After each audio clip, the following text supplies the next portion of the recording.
Hello D students, अगर फिर से आप सभी लोग का टारगेट गुरुकुल में स्वागत है। आपको पहले मैं क्लियर कर दूं, थोड़ा सा अपने दिमाग को अपने कंट्रोल में रखो और ध्यान से जितनी बातें बोलूंगा उसको सुनते जाना, क्योंकि एक एक पॉइंट जो होता है जो मैं बोलता हूं आपके लिए इंपॉर्टेंट होता है। कोई पॉइंट ऐसा नहीं होता जो मैं बिना फालतू का आपको मैं बोलता हूं, ठीक है? तो ध्यान सुनना। एंट्रेंस एग्जाम संबंधित जो भी जानकारी होगी, जो भी ऑफिशियल अपडेट्स है, जो भी इन्फॉर्मेशन है, वो आपको सटीक तरीके से मैं बताने वाला हूं। उसके पहले अगर इस प्लेटफॉर्म में पहली बार आए हो, सब्सक्राइब कर लेना। One of the best platform आपके बिल्कुल एंट्रेंस एग्जाम के पॉइंट ऑफ व्यू से एकदम तरीके से आपको सारी चीजें प्रोवाइड करता है, वो है टारगेट गुरुकुल। अभी कभी आप सब्सक्राइब कर लेना और अपना व्हाट्सएप ग्रुप ज्वाइन कर लेना। व्हाट्सएप ग्रुप की लिंक डिस्क्रिप्शन बॉक्स में दिया गया है, ठीक है? फिर किसी चीज के लिए परेशान मत होना, व्हाट्सएप ग्रुप में सारी चीजें तुमको टाइम टू टाइम मिलती रहेंगी, ठीक? देखो, सबसे पहले पता है सर कि आप लोग के 20 तारीख तक, ठीक है, आप लोग की क्या थी, आप लोग की लास्ट डेट थी किसके लिए? आप लोग के एप्लीकेशन फॉर्म फिल करने के लिए। उस डेट को क्या कर दिया गया? बढ़ाया नहीं गया है। अब आपका ऑनलाइन आवेदन प्रक्रिया जो हो गई है वो समाप्त हो गई है। मतलब आपका एप्लीकेशन फॉर्म एंड हो चुका है।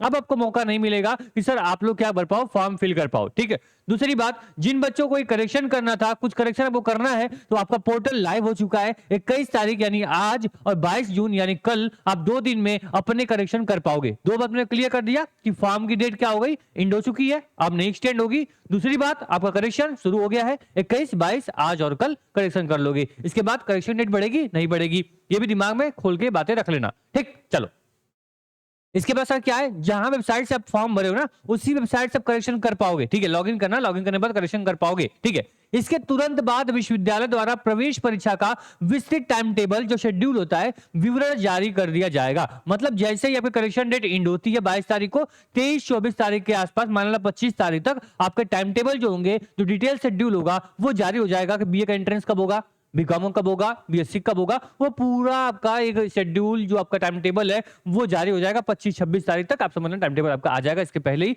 जब भी आएगा, सबसे पहले मैं फिर बोल रहा हूं, इसी प्लेटफॉर्म पे सटीक तरीके से मैं आपको बताऊंगा और आपको व्हाट्सएप ग्रुप में मैं अपडेट कर दूंगा। इसलिए व्हाट्सएप ग्रुप ज्वाइन कर लेना आप लोग, ठीक है? अच्छे बच्चे हो। इसके बाद देखो क्या करना है आपको, यहाँ पे क्लियर बोला गया है कि जो आप लोग का यहाँ पे आपकी प्रवेश प्रक्रिया शुरू हो जाएगी। बाकी चीज आपके लिए इंपॉर्टेंट नहीं है। हाँ, एक चीज देखना सर आप लोग यहाँ पे कि सर आपका सबसे ज्यादा जो फॉर्म है वो देखो, आपका बीए में 3718 फॉर्म यहाँ पड़े हुए हैं।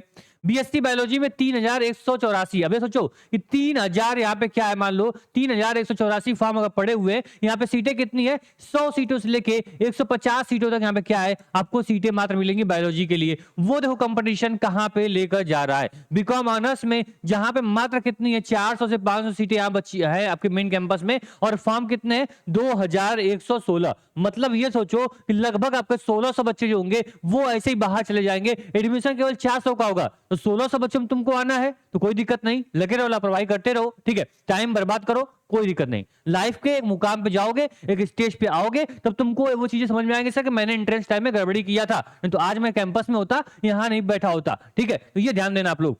इसके बाद देखो यहाँ पे आपके बीएससी एग्रीकल्चर में मात्र देखो 100-150 सीटें हैं और 1200 बच्चे यहाँ फॉर्म फिल कर चुके हैं।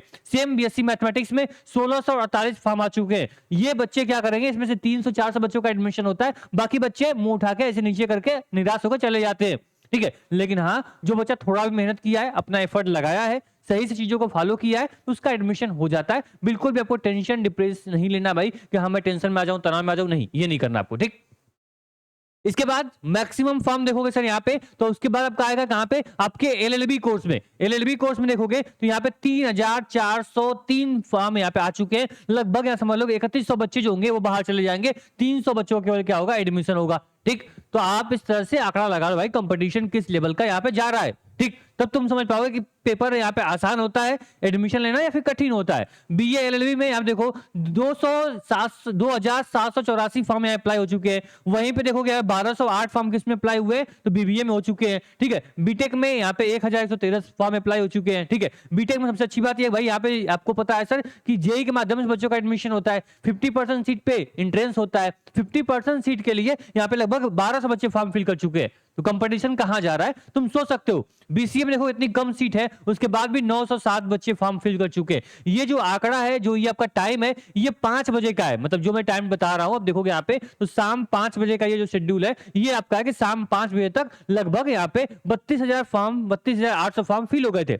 लेकिन आपको भी पता है, आप लोग भी स्टूडेंट हो, पता है सर कि जो हमारे 12 बजते हैं ना, तो 11 से 12 बजे बहुत सारे फॉर्म यहाँ पे हजारों फॉर्म गिरते हैं, क्योंकि तब जाके दिमाग का ढक्कन खुलता है। तो सोचो कि ये फॉर्म जो मैं बता रहा हूँ आंकड़ा, ये 5 बजे का है। अब 5 से 6 12 यानी कि लगभग 6 घंटे का समय था। इस 6 घंटे में कम नहीं तो नहीं, कम से कम 4 से 5,000 फॉर्म और एक्स्ट्रा पड़े होंगे। ये पूरा मेरा क्या है, उम्मीद है, भरोसा है। ठीक, तो ये पूरा क्या रहा, ये आपका पूरा शेड्यूल रहा सर, किस कोर्स में कितने यहाँ पे फॉर्म आए हुए हैं। ठीक है, वो चीजें आंकड़ा यहाँ पे देख सकते हो आप लोग। इसी प्रकार एमकॉम में 641 फॉर्म यहाँ पे आए हुए हैं। ठीक है, पीजी स्तर में आपके देखो एलएलएम में यहाँ पे 925 फॉर्म आ चुके हैं, एमबीए के लिए 852 फॉर्म आ चुके हैं। तो इस प्रकार से क्या आप फॉर्म देख सकते हो सर कि कितने फॉर्म यहाँ पड़े हुए हैं। अब देखो क्लियर लिखा गया है कि जो आप लोग का एडमिट कार्ड डाउनलोड करने की जो तिथि होगी, परीक्षा जो एग्जाम शेड्यूल होगा, वो सबके लिए आपको क्या करना होगा, आपको विश्वविद्यालय के पोर्टल पे हमेशा अवलोकन करें, हमेशा पोर्टल को चेक करते रहे। लेकिन आपको नहीं करना है पोर्टल चेक, आपकी जिम्मेदारी जो पोर्टल चेक करने की वो हमारी है। कुछ भी इंफॉर्मेशन आएगी, एडमिट कार्ड आएगा, टाइम टेबल आएगा, सबसे पहले आपको इन्फॉर्म कर देंगे। अगर आपका एंट्रेंस एग्जाम यहाँ पे देखो, जहां तक मुझे पूरा उम्मीद है कि ये एग्जाम जो होगा ये जुलाई के फर्स्ट वीक में जाएगा। ठीक है, तो ये मान लेना कि जुलाई के फर्स्ट वीक, मान लो 3 तारीख से अगर एग्जाम होता है तो आप मान लेना कि 1 तारीख तक या फिर आपका यहाँ पे 30 तारीख तक आपका क्या होगा, आपका एडमिट कार्ड आ जाएगा। एग्जाम के कम से कम 3 दिन पहले आपका एडमिट कार्ड आ जाता है, और जैसे ही आता है मैं आपको डाउनलोड करना, बताना, सब कुछ सिखाता हूं। आप उसके लिए परेशान आपको नहीं होना है। अभी आपके लिए क्या करना होगा, अभी आपके सभी कोर्सेज पे हमने गुरुकुल 15 कूपन को अप्लाई करोगे। 23 जून तक आप लोग बैच को एनरोल कर सकते हो। इसके बाद बैच को एनरोल करने हम खुद नहीं देंगे तुमको, क्योंकि तुम पढ़ नहीं पाओगे। समय तुम्हारे पास लगभग 10 दिन का बचा हुआ है, 10 से 15 दिन समय तुम्हारे पास पूरा बचा है तैयारी करने के लिए। तो अभी कभी अपने बैच को एनरोल कर लो, जहां पे हम लोग 23 तारीख से हम लोग क्या करेंगे, मॉडल पेपर सॉल्व करेंगे। और वही क्वेश्चन होते हैं जो बार बार क्वेश्चन पेपर में रिपीट होते हैं। ठीक है, ये हम लोग एग्जाम टाइम करते हैं, जो कि एग्जाम बहुत पास आ रहे हैं। इसलिए 23 जून से हम लोग संघर्ष 2.0 बैच के अंदर अपना शुरू करने जा रहे हैं। गुरुकुल 15 कूपन को अप्लाई कर लेना। ठीक है, आप लोग बैच को एनरोल कर लीजिए। अभी आपको क्या करना होगा, जिनके फोन में आपका ऐप नहीं होगा टारगेट गुरुकुल, वो अपना ऐप डाउनलोड कर लेगा। ठीक है, कैटेगरी आपके एंट्रेंस एग्जाम होगी। ठीक, पेड कोर्स पे क्लिक करोगे, आपका यहाँ पे डीडीयू सेलेक्ट करोगे, आपके सभी संघर्ष 2.0 बैच आपका आ जाएगा। बाय नाउ पे क्लिक करना, अप्लाई कूपन में गुरुकुल 15 डाल देना, तुरंत डिस्काउंट मिल जाएगा, बैच को एनरोल कर लेना। ठीक है, बाकी कोई प्रॉब्लम, कोई भी समस्या होगी, ये प्लेटफॉर्म, इस प्लेटफॉर्म के एक मेंटर आपके साथ खड़े रहेंगे। ठीक है, तो ऑल द बेस्ट। याद रखना, समय आपके पास बचा हुआ है। इस समय में अगर अपने आप को दे दोगे, समर्पित कर दोगे, तो निश्चित रूप से सिलेक्शन तुम्हारा होगा। ठीक, तो अभी कभी टारगेट गुरुकुल ऐप डाउनलोड करो, ग्रुप ज्वाइन कर लो। इस पे अगर पहली बार आए हो, मुझे पहली बार देख रहे हो, तो बहुत बड़ी मिस्टेक कर रहे हो। सब्सक्राइब कर लेना, आने वाली सारी जानकारी यहाँ से मिलती रहेगी। ठीक है, बहुत सारे चैनल पे जाओगे। ठीक है, टारगेट गुरुकुल पे तो बहुत सारी क्लासेस जो है वो फ्री चली हैं, वहां से भी आप पढ़ाई कर सकते हो। ठीक है, all the best, thank you so much.